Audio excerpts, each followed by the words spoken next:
एक बार दो भाइयों में झगड़ा हो रहा था। उनके पिताजी झगड़ा देख करके जोर जोर से हंस रहे थे।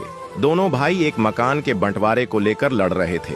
पिताजी को हंसता देखकर दोनों भाइयों ने पूछा, पापा हम लड़ रहे हैं और आप हंस रहे हो, आपको क्या हो गया? पिता ने कहा, बेटा तुम इसके चक्कर में पड़े हो, तुम दोनों कल मेरे साथ चलो, मैं तुम्हें अनमोल खजाना दिखाऊंगा। अगले दिन तीनों एक बस से यात्रा पर निकले। बस में सिर्फ 2 सीटें खाली थीं। पिता की बगल में पहले एक बेटा बैठा, दूसरा भाई कुछ देर खड़ा रहा। कुछ घंटे बाद वे गांव में पहुंचे तो पिताजी उनको पुरानी हवेली पर लेकर गए। वहां जाकर पिताजी भावुक हो गए। हवेली खंडहर हो चुकी है। कबूतरों ने घोंसले बना लिए, झाड़ियां उग आई थीं। पिताजी रोते चले जा रहे थे और उनसे कह रहे थे, देख रहे हो इस हवेली को? इस हवेली में तुम्हारा बचपन बीता है।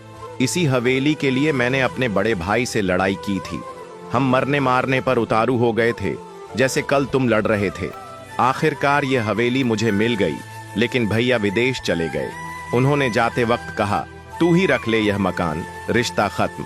मैंने अपने भाई को खो दिया इस हवेली के चक्कर में, और आज ये हवेली खंडहर बन चुकी है।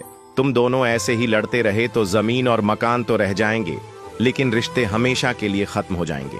फिर पिता ने कहा, जिस बस की सीट पर बैठकर आए, वह क्या जीवन भर के लिए तुम्हारी हो सकती है? बेटों ने कहा, नहीं पापा, वो तो बस थोड़ी देर के लिए थी। बस में तो सवारी बदलती रहती है। पिताजी ने कहा, बस यही जिंदगी है, सवारी बदलती रहेंगी। जो चीज थोड़ी देर के लिए मिली है, उसके लिए झगड़ना बंद करो। खुश रहिए, मोहब्बत से रहिए। भौतिक चीजों के पीछे नहीं, भावनाओं के पीछे दौड़ो, क्योंकि रिश्ते ही सबसे बड़ा खजाना है।